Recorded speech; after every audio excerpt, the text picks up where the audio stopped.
Today on Along for the Ride, you've got a lot more questions about EPiC, Elvis Presley in concert. I'll settle back here and try to answer some of them. Prepare for the Great Interrogation, Part 3.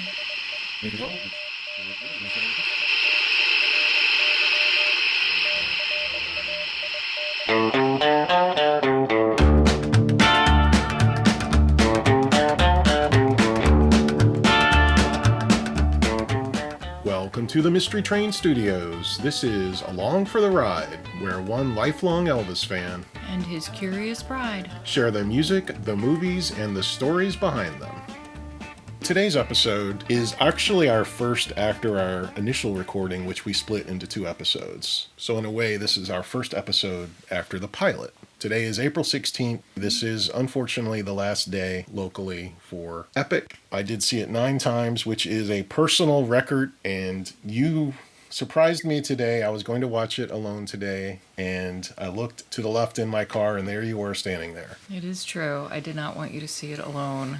And this was your 3rd time seeing This is it. my 3rd time. I've never seen a movie more than once in the theater. 3 times is excessive. But I did see some things. I saw The Fly in that one. You saw The Fly? I didn't know you Fly. saw The Fly. In that one scene, unfortunately, I can't specifically recall what was going on, but it was a backstage scene. And then I saw his name, Elvis, on his microphone on stage, and I don't know what venue it was. The Fly, to my knowledge, was first pointed out by the Elvis Workshop channel here on YouTube. I have not been able to see it, but I'm glad you were able to see it. The name on his microphone during the 1972 segments was pointed out by Thomas of the Elvis Today blog. I also have not seen it, even though you were right next to me telling me, there it is, there it is, but I still couldn't see it. It showed up multiple times on the screen, and his finger didn't always cover it, and the E was always visible. So I kept trying to get you to key in on it, but obviously it's with the shots moving around, it was hard to keep up with where his fingers were, where the Elvis on the word Elvis had moved on the microphone, and thank you, Thomas, for calling that out. Thomas called out a few other things, I believe none of which I was able to find.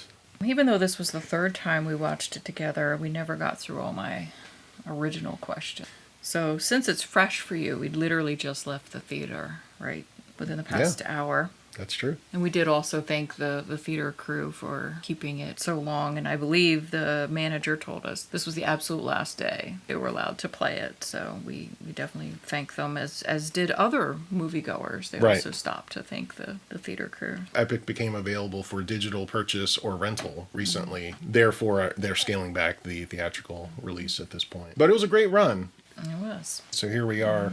2 months later, I would have never thought that we'd still be watching it, and I could have even gotten to 9 views. Yeah. Which is small compared to some people out there. I'm aware of that. Yes. We met someone a couple views back that had seen it 10 times. She knew of people that had seen it 20 times, and I'm sure there are others online that exceed. But for me personally, it's definitely a record for seeing a movie in the theater during its first run. So in the beginning of the movie, and again, you should remember this because we just left the theater, there was this voiceover that was not Elvis, and they were saying some pretty critical things about Elvis. So I was curious if you knew who that was. And you did kind of nudge me during the theater.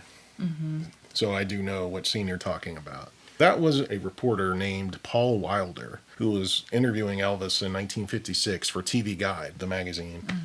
And what he was doing, in my humble opinion, was kind of a Weasley way of getting Elvis to answer things rather than actually make a statement. What he was doing was reading criticisms of Elvis that other reporters had written. So that way he's kind of distanced himself from, well, I'm not saying about this about you, Elvis, but here's what so-and-so said.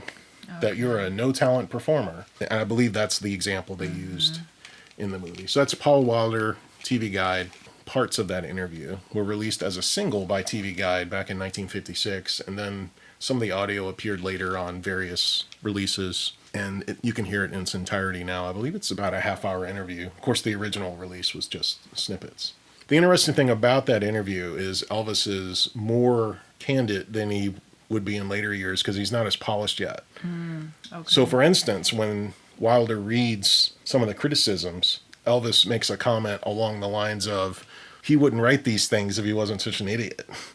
Whereas the more polished Elvis that we see later in the film would never have said something so provoking to a reporter. He wouldn't let them have that type of clip from him. There was a scene that I know what you're talking about where he was more polished, and I don't remember the exact context, but he was saying something like, I'm just an entertainer, when they were trying to goad him on about talking about politics or the Right. military. And then they said, well, so is it your opinion that no entertainer should share their opinion? So you could tell the difference in maturity Right.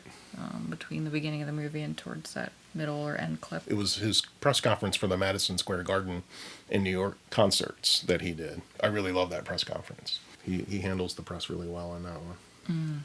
One of the scenes that I thought was funny and showed Elvis's more playful side, he was riding a bicycle. I think it was a bicycle built for two on, I guess, the back lots or something. And so who was the gentleman that was on the bicycle with him? What's his relationship? So the man on the bicycle with Elvis was Joe Esposito, who was one of his good friends, his road manager, by some accounts his best friend. That's always controversial. And what happened to Joe? Was he with him to the end? He was. Okay. Yes. Joe was there the last day. So yeah, Joe was there. Okay. Well, that's good. So he seems like someone that truly was a friend and not just using Elvis or trying to make money off of him. In a different scene, Elvis said something about a Kirk. Yes, during one of the Las Vegas concert scenes, there's microphone feedback, and he looks up and goes, "Yes, Kirk?" And Kirk is Kirk Kerkorian, who owned the International Hotel at that time. This was before they sold it to the Hiltons. It's just a little joke. Okay. He's referring to the owner of the hotel. One of the comments that Elvis made, he had failed music, one of the only failures in his life. What's interesting to me is there's a message in there for young people, or really any age people that are been told by someone you're a failure at something. Because obviously he wasn't a failure. Because in another part of the movie, he made the comment, somebody said, do you call that music? And he said, well, I guess I sold 5 million records, so somebody calls it music. Him being told he was a failure and then becoming really a legend. And do you know why, and some of them shots, I think that was mostly Vegas, but I'm not sure, he just went around kissing a lot of the women. Just as he was performing, he would bend down and kiss a lot of the women. Was that just something that they did back then, or that was an Elvis thing? That was something that was fairly common back then for performers. I guess particularly in Vegas. For instance, Tom Jones did things like that, apparently, and other acts did that. Today, we're kind of in a germophobic society, so among other things, and we would look at that and go, what?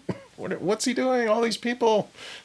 At the time, it was fairly common. He did scale that back probably around the same time as some of the security concerns that happened not long after those concerts were filmed, and he's handing out scarves and things like that sort of replaced the kissing. My perception of watching Elvis concerts post That's the Way It Is, post 1970, it seems like he's not doing that as much. He still does it. And That's the Way It Is. It's very significant. It happens a lot. Speaking of scarves, there's a scene where he's getting dressed, I assume for a show, but I don't really know. And he has this really, really long scarf, and I think he refers to it as a bed sheet or something like that. He's tying on it, has pins on it. Do you know anything about that? I do not. It is kind of one of a few bizarre scenes in the movie, and it's 1972. It's being filmed for Elvis on Tour. I'm not really sure what that thing is. I don't know. Is it intended to be a tie? I mean, he tied it like a tie, but I don't really know what it is. I mean, other than just Elvis clowning around, but I'm not sure what that thing is supposed to be. It's got Elvis buttons on it. I don't know. Maybe someone presented it to him as a joke, but I have no idea. Coming from someone who does not do a good job tying a tie. Elvis did pretty good tying that tie, considering it was the size of a bedsheet. Yeah, I was impressed. I mean, I know the ties were bigger in the 70s, but wow. Yeah, I was impressed. It didn't look like he had to take multiple tries. It did look like, now it could be editing, but Right. It looked like he got it on the first try. One of the comments that Elvis made, and I don't recall, unfortunately, the visual that went along with this, but he was saying something about he had done a talent show. It wasn't the one where he'd gotten whipped by his mama, because we already talked about that one. This was a separate comment he made. And I think he said that he was in this talent show in school, and then he said it made him become popular. I found that really interesting once again, because here you have this global recognized star that wasn't popular or necessarily really well liked in school. That's right. Elvis, in many ways, was an oddball. He didn't conform to how other people were dressing, how they did their hair. He had long hair. Most of the boys his age had like crew cuts. So he was just night and day different compared to many of his classmates. So he was not popular. And he was fairly introverted. Once he let that side of himself out on stage, then he became popular with the girls. So I think, again, there's a message in there for anybody under the sound of our voice that it's okay to be different. It's okay if your peers at work or school don't necessarily like you. Just be who you are, because maybe you have some gifts that they don't understand. So during there's a song about a little sister and a big sister. I don't know the name of it, but I'm sure you do. It's Little Sister. Oh, okay. Look at that.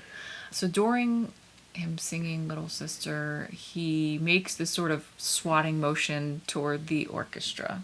It's really interesting for me as a non-fan to see how all the people on stage, whether they're the Sweet Inspirations or the orchestra or the other, like the guitarist or the drummer, everyone keeps their eyes on him watching for gestures. And so that was a moment to me where I was curious what your thoughts are on why he swatted toward the orchestra. And then you see in the footage, the orchestra's just sort of sitting there. My guess is the orchestra started to come in and started to play. Now, you don't really hear that, so that's why I can't say this for sure. Perhaps they started to play, or he could see out of the corner of his eye because he watches them too.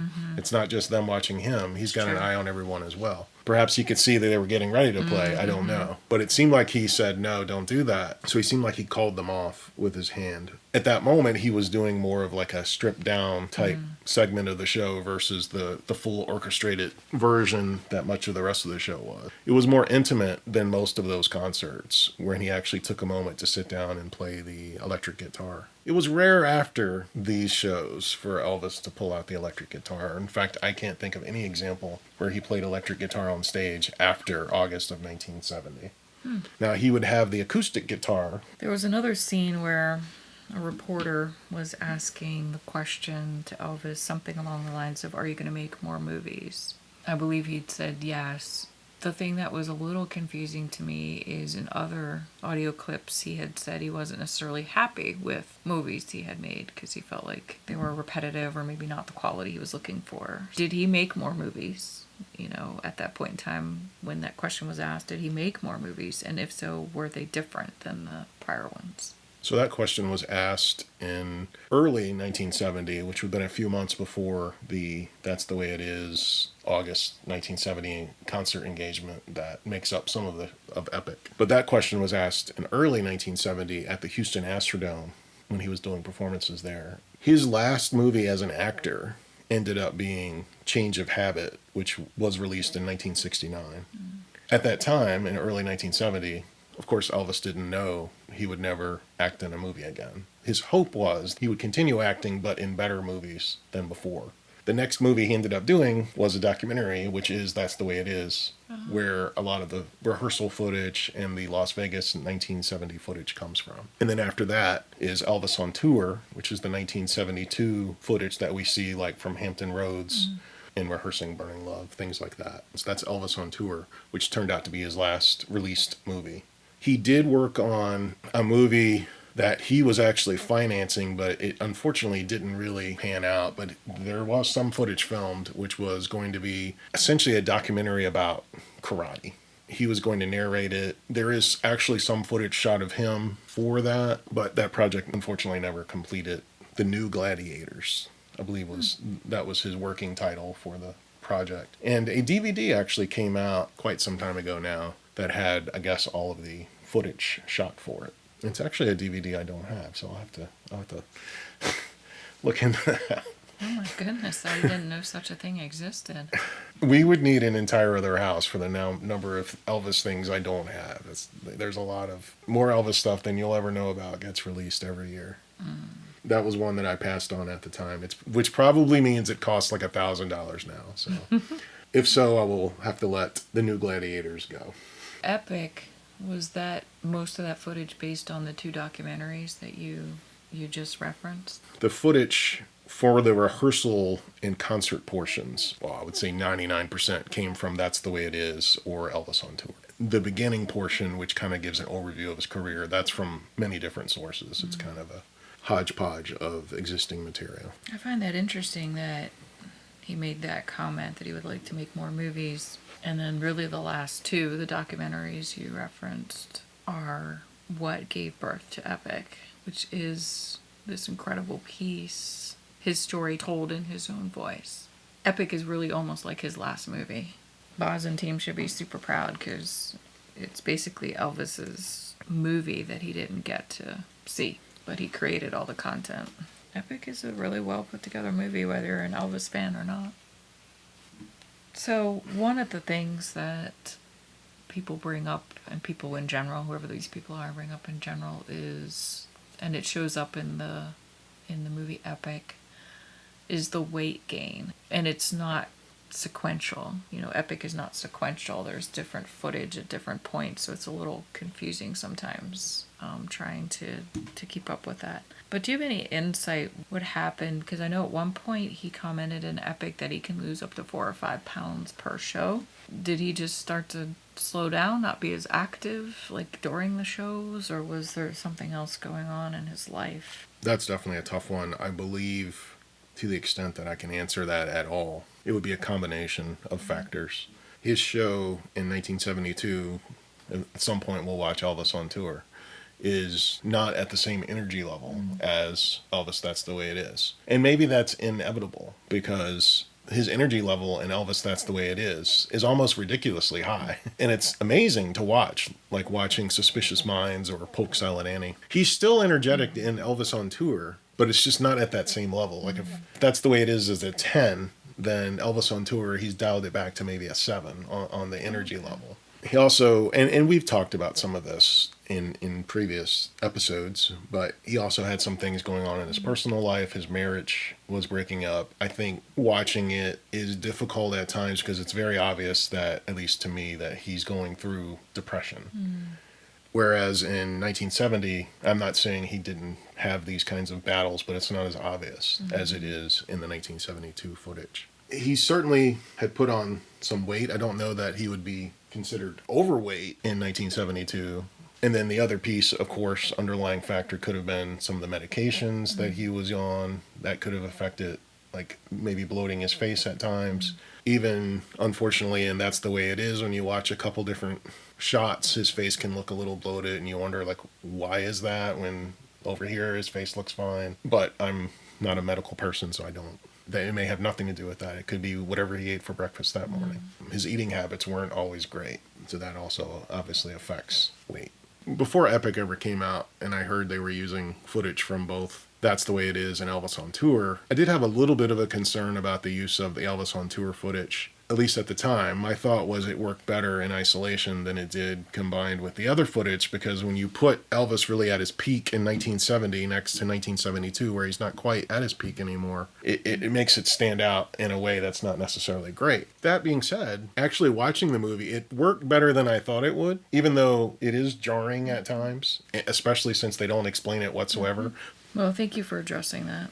Yeah, I'm not sure I did. I think you provided objective insights, especially because, to your point, it's the visual is very, you're going back and forth, and it's not clear at all. Not being an Elvis fan, what year is it? Why are we going, it looked like swings back and forth. So the musicians that had been with him for quite some time, we talked about them in the prior radio show. Are any of them still alive? And if so, do they say anything now? Like, do they do interviews now that EPic's out and kind of brought Elvis back to the forefront from a societal perspective? Is there any of them out there? Many of them, unfortunately, have passed away, but there are still some of them out there. I don't believe they're doing like press junkets or whatever for EPiC, and that raises one of the criticisms that is very valid against EPiC, which is all of those wonderful band members, they didn't get a credit in the movie. Now they are credited on the soundtrack, like the CD, but they're not credited on the film. We can do it furthermore right there. On about what? Put their names. It's funny you say that because I had actually planned to do that on the Mystery Train itself, but I hadn't had time. Now, I haven't read all of the credits yet, despite having seen it so many times, because usually those end songs, they're so good that but but I do know for a fact that the band members are not on there, which is unfortunate. What I'm not sure of, although I suspect this to be the case, I don't believe the original directors or any of them are credited either. And again, so without the band and without the original directors, there is no EPiC. There's Baz Luhrmann and Jonathan Redmond did an incredible job putting it together. But there would have been nothing to put together if it wasn't for those original Elvis That's the Way It Is, Elvis on Tour, and his original band members. I don't know from a legal perspective what happened there. It's beyond my type of knowledge. But as an Elvis fan, I would want to see them credited properly. Well, I even commented during the show. I was like, that drummer is really amazing. You see him just do some really, I think it's Suspicious Minds, I think, is the song that I see him really just going, pounding on it. Yes. But yes, that's Ronnie Tutt. You could really call EPiC the Ronnie Tutt show, as much as it is the Elvis Presley show. She still has quite a few questions there, but we're going to end it early in order to have an extended credit sequence to give credit where it's due to Elvis's band and the original directors of Elvis That's the Way It Is and Elvis on Tour, the original documentaries that contributed so much to Baz Luhrmann's epic Elvis Presley in concert. until next time, if there is a next time. May God bless you.